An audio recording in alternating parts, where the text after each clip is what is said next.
A Aave trouxe a sua atualização V4 e nesse vídeo eu vou trazer tudo para você. Vem com o professor, que conhecimento enriquece. Bora aqui então comigo, povo rico, lembrando que esse é um vídeo mais geral, tá? Se você quiser aprender tudo sobre a V4, se torna um membro aqui do canal. O vídeo vai estar disponível amanhã e também o meu curso, obviamente, o curso daí de DeFi que eu tenho, que é o plano de assinatura, tá? Ambos os links estão na descrição para vocês. Bom, para quem não sabe o que é Aave, tá, pessoal? Aave é o maior protocolo DeFi de todos, né? Então, se a gente abrir aqui a DeFi AMA, analisando na questão de TVL, Total Value Locked, né? Ou seja, de quantidade de liquidez colocada em protocolos, a Aave domina com 26,27 bilhões de dólares alocados dos 97,83. Então, hoje a Aave é disparadamente aí. Vamos colocar o Bitcoin do DeFi? É que eu não coloco dessa forma porque nós estamos falando aqui de usabilidade de protocolos. Nós não estamos falando do token Aave. Não que o token Aave seja ruim, é uma boa altcoin, mas eu não estou falando a respeito disso. Estou falando sobre os contratos overcolaterais de empréstimos e rendimentos que existem na Aave, né? A Aave passou por fase V1, V2, V3, que é a que nós usamos atualmente, e agora lançou a V4. Então, se você colocar o botãozinho aqui, use Aave, você vai perceber que tem a V3 e a V4, tá? A V3 é a tradicional, pessoal, que nós já estamos acostumados, tá? Que o pessoal aí já utiliza. E caso você queira aprender tudo sobre a versão 3, eu tenho um vídeo gratuito, inclusive tá aqui, ó, na entrada do canal, Aave, como fazer empréstimos descentralizados no DeFi, tá? Assista esse vídeo aqui, estamos chegando a 5.000 views nele, então muito bacana. Detalhe importante que eu tenho que deixar claro aqui para você é que a partir do momento que você utiliza um protocolo, que você está colocando o seu capital como um supply, você pode pegar emprestado outros ativos, como stablecoins ou até outras altcoins. O detalhe da V3 é que toda vez que você vai utilizar, a primeira coisa que você precisa selecionar é quais são as categorias, mas também a questão da chain, tá, pessoal? Então, na V3, você precisa sempre selecionar quais são aí, né, qual é a rede que você quer utilizar para poder fazer essa pool de liquidez. Porque a partir do momento que você injeta uma quantidade em supply, você está colocando em piscinas. Então, cada investimento desse é uma piscina diferente da outra, isso tudo na V3, né? Então, uma piscina para Ethereum, uma piscina para W Ethereum, uma piscina para USDT, isso em cada chain. Então, é como se fosse várias piscininhas que você vai injetando e você tem aqui o borrow, né? Que são, aí no caso, os empréstimos, que são fixos, como você pode ver. Então, se eu colocar qualquer um desses ativos aqui, ó, isso na rede Ethereum, tá? Qualquer um desses ativos, não importa se é stablecoin, se é ouro, se é uma altcoin, ele traz para mim uma quantidade de borrow com os juros fixo, tá? E então isso me chama muito a atenção, por quê? Porque se eu coloco o SDT como colateral, obviamente ele é muito mais seguro do que eu colocar, por exemplo, vamos pegar aqui uma Link, tá? E é estranho pensar que se eu coloco dólar ou Link, eu consigo pegar uma stablecoin a 3,52%. Então, na versão 3, além de você ter piscinas de liquidez, todas elas, né, disponíveis em fragmentação, as porcentagens de pagamento do borrow são fixas, não importa o ativo que eu esteja colocando.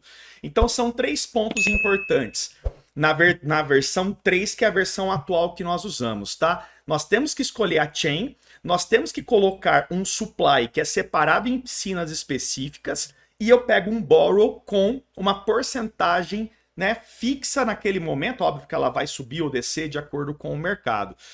O que me chama mais atenção, coisas que realmente eu não gosto. Primeiramente, que você tem que selecionar a rede. Isso já dificulta a vida de um novo usuário, tá? Segundo ponto, quando você tem pools de liquidez específicas de cada ativo de supply, isso gera compartimentalização de liquidez. E isso não é bom, porque isso causa fragilidade de liquidez dos ativos e isso pode se transformar em perda do capital, principalmente no valor em relação a pool, se não tem liquidez para você conseguir tirar o ativo. Então isso pode gerar até 50% de liquidez do supply que você está colocando, principalmente se a tua saúde estiver baixa. Então isso é um grande problema, tá? E outro ponto é você pegar o borrow, não importa qual seja o supply e a porcentagem ser a mesma. Isso não é interessante.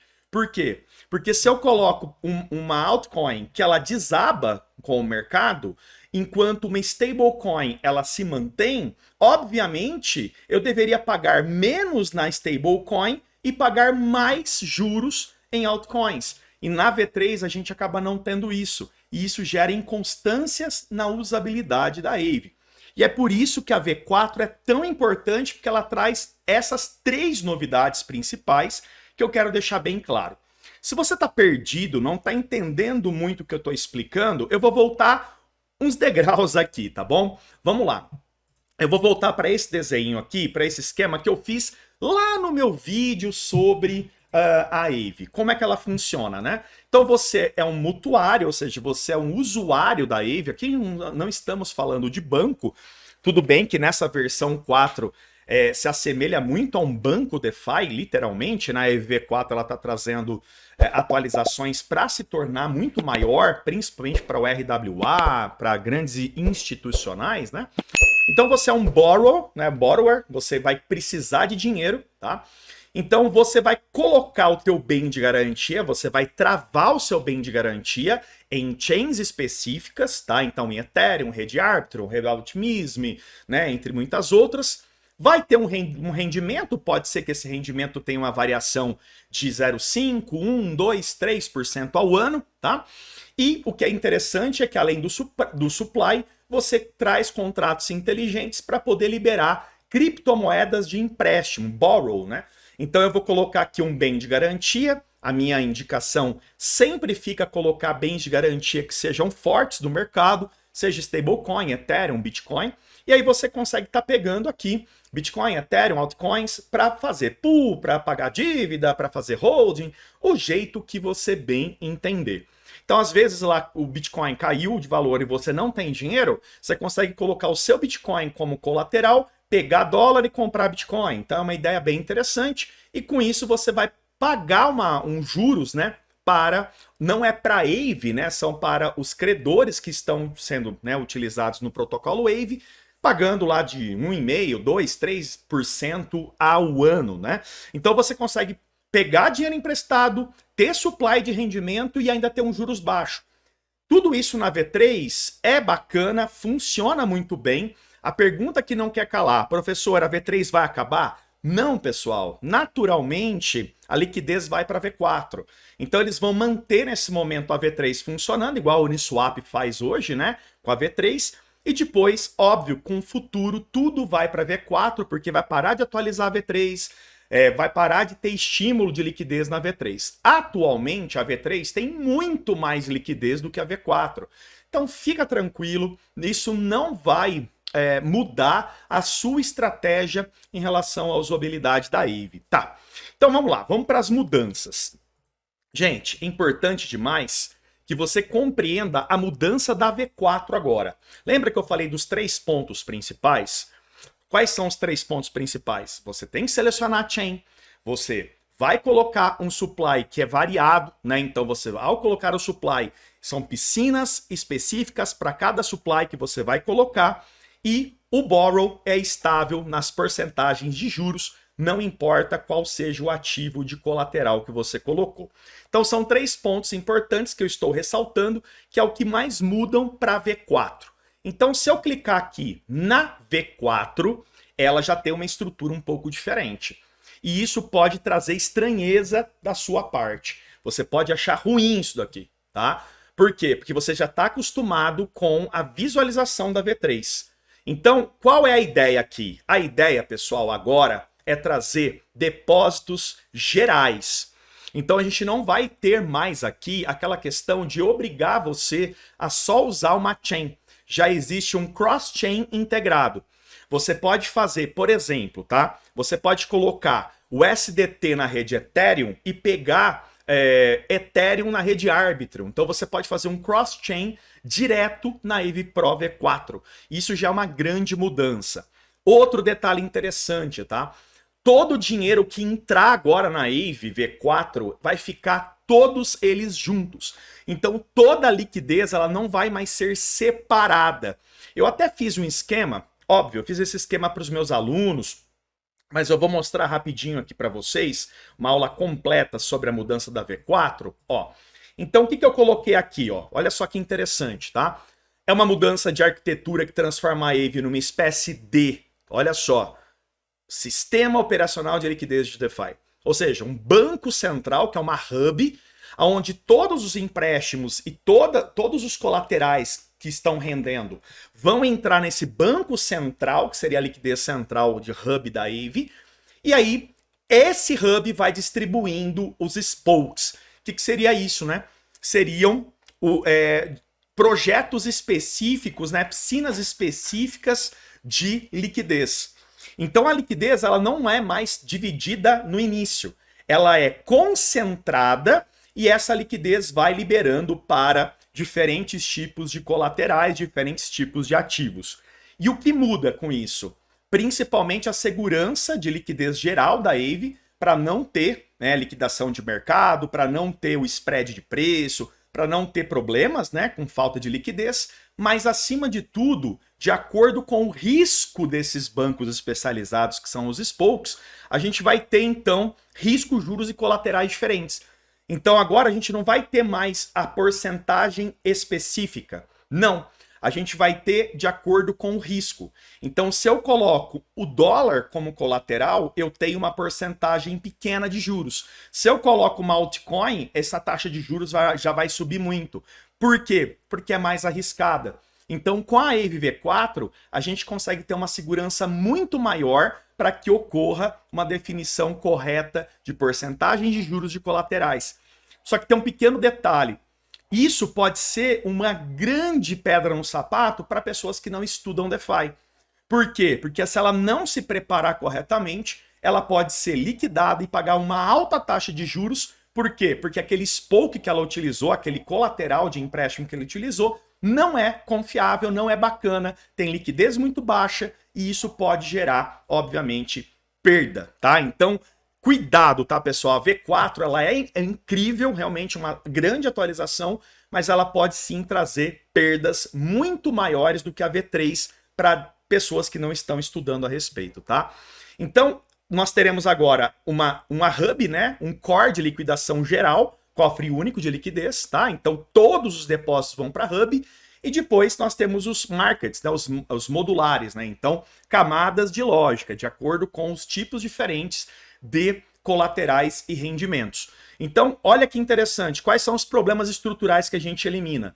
Fragmentação de liquidez, risco mal precificado, né, principalmente com juros de colaterais diferentes, liquidação agressiva, que é o que mais rola na Aave, né, que chama de over liquidation, que é o efeito cascata, e escalabilidade limitada, né? Então, cada novo mercado, uma nova pool, isso não é interessante. É muito melhor você ter uma pool gigantesca de dinheiro selecionando para mercados, né, para usabilidade, do que eu ter um monte de piscininha e no final das contas está tudo dividido o dinheiro e isso não é interessante para nosso uso do dia a dia. Então eu fiz aqui uma tabelinha só para você entender, óbvio, fiz como exemplo aqui na IA, um exemplo didático, né? Então se eu pego o SDC, o risco é baixo, óbvio, é um colateral muito bom, e eu vou ter um juros baixo também. Mas se eu coloco um Ethereum, que já é um risco médio, porque ele é volátil, já aumenta um pouco os juros. Se eu pego um token menor, é um risco muito alto, então meus juros vai aumentar. Repare que na V3 não é assim. Ó, se a gente entrar aqui na V3, ela não é assim. Ó, se eu pego Ethereum, se eu pego Bitcoin, se eu pego DAI, se eu pego Euro, se eu pego EZTH, qualquer um desses daqui que eu pegar, Link, eu vou pegar essa taxa de juros específica. Isso não é legal. Isso não é interessante, cara. Tá? Principalmente por quê? Porque quando eu faço um supply desses ativos, existe volatilidade desse supply. Se a volatilidade é baixa, o meu risco é baixo. Se a volatilidade é alta, o meu risco aumenta. Então eu tenho que ter uma alteração de borrow na porcentagem. E isso é extraordinário. Para mim, muito importante para a evolução da Aave. Principalmente com a entrada de capital de grandes empresas e também estrutura RWA, que nós estamos falando aqui há muito tempo no mercado. Nós estamos falando aqui, pessoal, de uma entrada de capital gigantesca de tokenização do mundo real, Real World Assets. São 13,44 bilhões de entrada, né? Nesse momento, essa semana agora, tem o IPO da SpaceX. Imagina a quantidade de dinheiro que não vai entrar também em RWA. Inclusive, fica ligado, já fiz um vídeo falando disso, vai sair no dia 19 para vocês. Então, cara, esse vídeo, lógico, eu poderia especificar muito mais, aprofundar muito mais com vocês, mas se você quiser aprender mais a respeito como usar a Aave V4, eu vou colocar isso em prática, inclusive, dá uma força pro canal. Assina aqui, ó, seja um membro, tá? A partir de R$ 1,99 você vai ter aulas exclusivas. Ah, professor, eu quero aprender mais ainda. Você quer aprender mais, cara? Eu tenho um plano aqui incrível para você.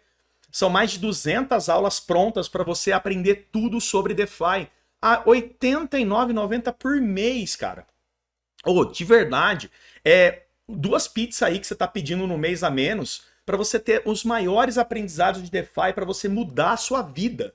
Cara, a gente vê hoje aí, ó, Brasil aí tendo um monte de desgrama acontecendo, né? MC não sei da onde sendo preso, o pessoal do STF envolvido com Banco Master, lavagem de dinheiro. Cara, você realmente vai depender disso, cara? Você vai depender só do mercado tradicional para você viver?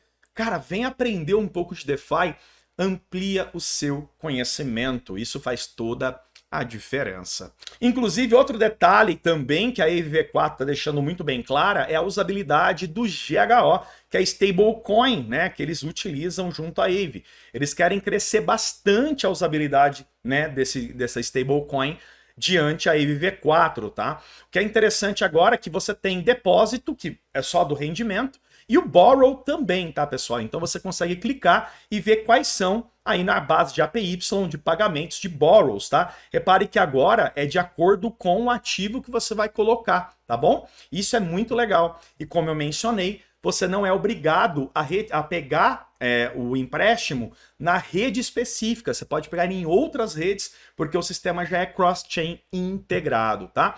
Outro detalhe é a usabilidade da governança. Isso eu estou deixando mais um geral aí para vocês, porque vai ser mais forte ainda. Eu costumo dizer que a DAO da Aave é uma das únicas DAOs que realmente funcionam, né? Diferente da Ethereum, por exemplo, que eu acho que a DAO da Ethereum não funciona para nada. Aqui realmente a DAO funciona muito, o sistema integrado de votação, se você é um holder de token Aave, tá? Tem o sistema de governança, tem as documentações, e eu recomendo muito que você, vou deixar o link na descrição, para você poder estudar e entender mais a respeito. Bom, povo rico, foi isso, espero que você tenha curtido, um forte abraço e a gente se vê na próxima. Lembrando que eu tenho o meu grupo do Telegram gratuito, todos os links na descrição, forte abraço, valeu, tchau!